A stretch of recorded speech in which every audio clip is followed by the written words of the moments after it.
नमस्कार दर्शक बंधु मु प्रदीप आपण मानक स्वागत करुच्ची आजिर आउ एक नुआ भिडियो तो सुभद्रा योजनार समस्त हिताधिकारी मानक पई वर्तमान गोटे बहुत बड़ गुरुत्वपूर्ण अपडेट रही।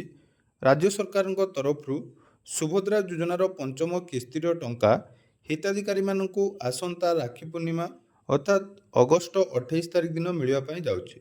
तेणु पूर्वर सुभद्रा योजन राज्य सरकार तरफ महिला मानक प्रत्येक किस्ती में 5,000 टंका सहित वर्तमान सुधा 4टी किस्तिर टंका मिल सारी। तेणु जो हिताधिकारी माने सुभद्रा योजन पंचम किस्तिर टंका पाइबापी चाहूँगी जो मानकर पूर्वर सुभद्रा योजन निजर आवेदन समाप्त होती गोटे वर्तमान गुरुत्वपूर्ण अपडेट रही जे आसंता 28 तारिख आपण मानक जो सुभद्रा योजनार पंचम किस्तिर टंका मिलिबो सेतिरे वर्तमान राज्य सरकार तरफ गोटे बहुत बड़ गुरुत्वपूर्ण अपडेट दि जाएगी।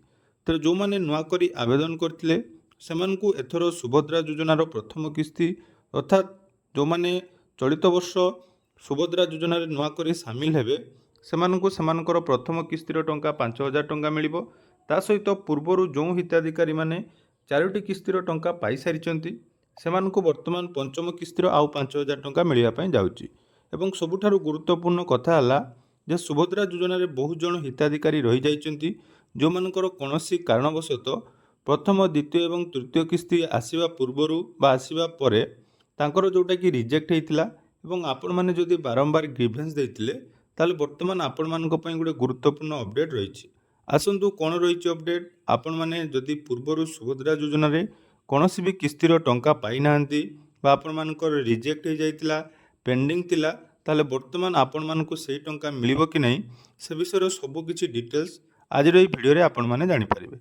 ता पूर्वरु जदि चैनल को प्रथम थर विजिट करचंती वीडियो को लाइक करिवे चैनल को सब्सक्राइब करबा सहित पाखरे थिबा बेल आइकन को क्लिक करी ऑल ले सेट कर देबे।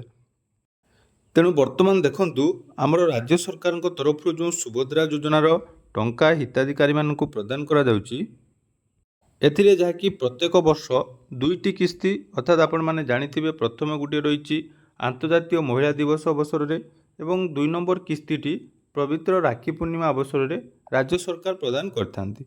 किंतु जो सुभद्रा योजन विभिन्न समय टंका आसीबा पूर्वर बहुत सारा परिवर्तन देखा मिले। बहुत जन हिताधिकारी पूर्वर सुभद्रा योजनार 4टी किस्ती बहुत सारा किस्तीर टंका वर्तमान सुधा पाई नथिले। तार बहुत सारा रिजन थिला। बहुत जनकर कौन प्रोब्लेम थिला ना सेमानकर कौनसी गुटिए कारण पई जेमिति कि मैक्सिमम हिताधिकारी आईटीआर फाइल पई सुभद्रा योजनार फॉर्मटी रिजेक्ट हो जाइतिला। प्रथम द्वितीय किस्ती आसला परे तृतीय और चतुर्थ किस्तीर टंका आसी नथिला एवं बहुत जनकर जमीर डिटेल्स को नहीं आउ बहुत जनकर बहुत सारा समस्या पई सुभद्रा योजनार टंका आसी नथिला। तो जदि आपण मानकर पूर्वर एही समस्याटी थिला एवं आपण माने ग्रीवेंस देइतिले ताहले वर्तमान आपण माने निजर अभियोगर जोटा कि स्टाटस चेक करबा निहाती दरकार। तेणु जो हिताधिकारी माने पूर्वर सुभद्रा योजना पोर्टाल ले कौनसी कारण रिजेक्ट होइचंती सेमाने वर्तमान ग्रीवेंस चेक करेंगे। ता सहित वर्तमान सरकार तरफ जो अपडेट दि जाइए तो देखंतु वर्तमान जो मेन इंपोर्टाट अपडेट रही जे राखी पूर्णिमा सुभद्रा योजनार टंका मिलवाई जाऊँगी 25 जुलाई सुधा जदि आपण माने एही कार्य करना ताले आपण माने सुभद्रा योजनार बाद पड़ पारती। सुभद्रा योजनार हिताधिकारी मानक पई पुणी आसी खुशी खबर आसंता राखी पूर्णिमा अवसर में सुभद्रा योजनार परवर्ती किस्तीर टंका प्रदान करा जिवो। राखी पूर्णिमा सुभद्रा योजनार पंचम किस्तीर टंका हिताधिकारी मानक बैंक खाता को आसवाई जाऊँगी। या पूर्व महिला दिवस अवसर में राज्य सरकार तरफ सुभद्रा योजनार चतुर्थ किस्तीर टंका आसीथिला। तेणु एने उपमुख्यमंत्री प्रभाती परिड़ा एक गुरुत्वपूर्ण सूचना देइचंती। उपमुख्यमंत्री सूचना अनुसार गत 25 जुलाई सुधा जिला स्तर जो नामगुड़िक अनुमोदन पर सरकार निकट को पहुँचाई जाइए पहुँची से समस्त योग्य हिताधिकारी बैंक खाता को राखी पूर्णिमा अवसर में सीधा सड़क टंका प्रदान करा फल अपेक्षार अनेक महिला उपकृत हेबे।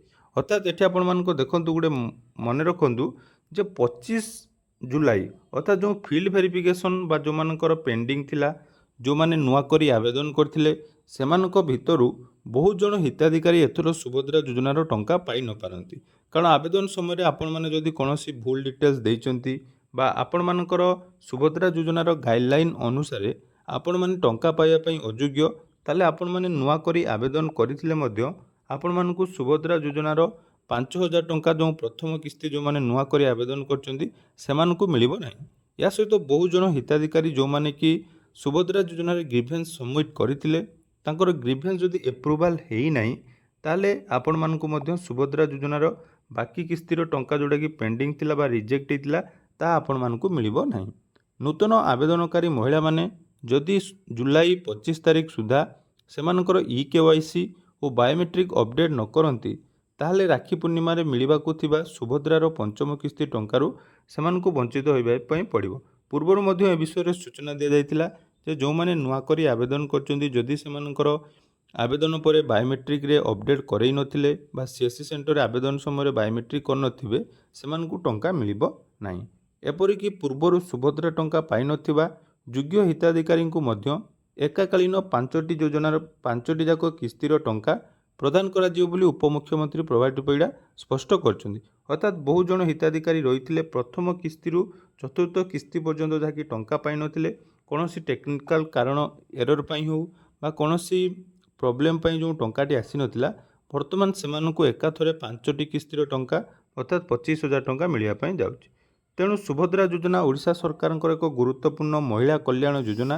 ଏହି ଯୋଜନାରେ ଯୋଗ୍ୟ ମହିଳା ହିତାଧିକାରୀଙ୍କୁ ପ୍ରତ୍ୟେକ ବର୍ଷ 5,000 ଟଙ୍କା ଲେଖାଏଁ 2ଟି କିସ୍ତିରେ ମୋଟ 10,000 ଟଙ୍କା ପ୍ରଦାନ କରାଯାଉଛି। ଏବେ ଦେଖନ୍ତୁ, ଏଇଟା ହେଲା ଆପଣମାନଙ୍କ ପାଇଁ ଡିଟେଲ୍ସ ଗାଇଡ଼ଲାଇନ୍, କିନ୍ତୁ ଆପଣମାନଙ୍କର ମନରେ ନିହାତି ବର୍ତ୍ତମାନ ସୁଦ୍ଧା ଡାଉଟ୍ ଥିବ ଯେ ସୁଭଦ୍ରା ଯୋଜନାରେ ଯେଉଁ ଆପଣମାନେ ଗ୍ରିଭେନ୍ସ ସବମିଟ୍ କରିଥିଲେ, ତ ସେଇ ଗ୍ରିଭେନ୍ସର ବର୍ତ୍ତମାନ ସ୍ଥିତି କ'ଣ? ତ ଦେଖନ୍ତୁ, ଯଦି ଆପଣମାନେ ସୁଭଦ୍ରା ଯୋଜନାର ଟଙ୍କା ପାଇବା ପାଇଁ ଗ୍ରିଭେନ୍ସ ସବମିଟ୍ କରିଥିଲେ ବା ଆପଣମାନଙ୍କ ରିଜେକ୍ଟ ହେଇଥିଲା ଗ୍ରିଭେନ୍ସ ସବମିଟ୍ କରିଥିଲେ, ତାହେଲେ ବର୍ତ୍ତମାନ ଆପଣମାନେ କ'ଣ କରିବେ ନା ପୋର୍ଟାଲକୁ ଯାଇ ନିଜର ଗ୍ରିଭେନ୍ସର ଷ୍ଟାଟସ୍ ଚେକ୍ କରନ୍ତୁ। ତା ସହିତ ଯେଉଁମାନେ ନୂଆ କରି ଆବେଦନ କରୁଛନ୍ତି ଆବେଦନର ସ୍ଥିତି ମଧ୍ୟ ଚେକ୍ କରିପାରିଥିବେ। ତେଣୁ ବର୍ତ୍ତମାନ ସୁଦ୍ଧା ତ କୌଣସି ବି ଅପଡ଼େଟ୍ ହେଇନାହିଁ ପୋର୍ଟାଲରେ, କେବଳ ଯେଉଁମାନେ ଗ୍ରିଭେନ୍ସ ଦେଇଥିଲେ ସେମାନଙ୍କର ଅପଡ଼େଟ୍ ହେଇଯାଇଛି। ଯେଉଁମାନେ ନୂଆ ଆବେଦନ କରୁଛନ୍ତି ସେମାନେ ଷ୍ଟାଟସ୍କୁ ଆପଣମାନେ ଚେକ୍ କରିପାରିବେ। ଆସନ୍ତା କାଲି ପରଠାରୁ ଆପଣମାନଙ୍କର ଗ୍ରିଭେନ୍ସର ଡିଟେଲ୍ସ ଶୋ କରିବ, ଯେମିତିକି ଆପଣମାନଙ୍କର ଏପ୍ରୁଭାଲ୍ ହେଇଛି କି ନାହିଁ, କ'ଣ କ'ଣ ପେଣ୍ଡିଂ ରହିଛି, କେଉଁମାନଙ୍କର ରିଜେକ୍ଟ ହେଇଛି, କେଉଁମାନେ ଏଲିଜିବୁଲ୍ ଅଛନ୍ତି, ସବୁକିଛି ଡିଟେଲ୍ସ ଆପଣମାନେ ସୁଭଦ୍ରା ଯୋଜନାର ପୋର୍ଟାଲରେ ଖୁବ୍ ଜଲ୍ଦି ପାଇପାରିବେ। ଏହା ସହିତ ଖୁବ୍ ଜଲ୍ଦି ରାଜ୍ୟ ସରକାରଙ୍କ ତରଫରୁ ଟଙ୍କା ଆସିବା ପୂର୍ବରୁ ଗୋଟେ ଲିଷ୍ଟ ମଧ୍ୟ ପ୍ରକାଶ ପାଇଯିବ, ଯେଉଁଥିରେ ଜୁଲାଇ 25 ସୁଦ୍ଧା ଯେଉଁ ହିତାଧିକାରୀମାନଙ୍କର ଭେରିଫିକେସନ୍ ସରିଛି ସେମାନେ ସୁଭଦ୍ରା ଯୋଜନାର ପଞ୍ଚମ କିସ୍ତିର ଆଉ 5,000 ଟଙ୍କା ପାଇପାରିବେ। ତେଣୁ ଏହା ଥିଲା ସୁଭଦ୍ରା ଯୋଜନାକୁ ନେଇ ଗୋଟେ ବହୁତ ବଡ଼ ଗୁରୁତ୍ୱପୂର୍ଣ୍ଣ ଅପଡ଼େଟ୍।